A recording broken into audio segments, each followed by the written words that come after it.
اور سچ کہا صحابی نے۔ صحابی حضرت عبداللہ ابن عمر رضی اللہ تعالی عنہ عرضہ فرماتے ہیں لَمَوْقِفُ عَهْدِهِمْ سَاعَةً مع رسول اللہ صلی اللہ علیہ وسلم خیر من الدنیا وما فیہا۔ ایک گھڑی جو کسی صحابی نے اللہ کے پیارے محبوب صلی اللہ علیہ وسلم کے ساتھ گزاری ہے، ایک گھڑی اتنی قیمتی ہے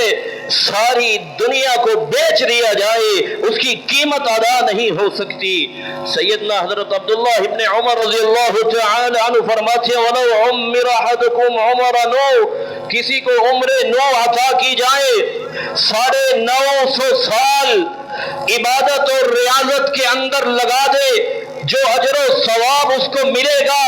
اس ایک گھڑی کا مقابلہ نہیں کر سکتا جو سیدنا محمد رسول اللہ صلی اللہ علیہ وسلم کے ساتھ صحابہ رضی اللہ تعالی عنہم و ارضاہم نے گزاری ہے، اس ایک گھڑی کا مقابلہ نہیں کیا جا سکتا۔ تو میرے پیارے بھائیوں، صحابہ کے احترام وہ کرتا ہے جو مومن ہے، اعتراف و اقرار وہی کرتا ہے جو مومن ہے۔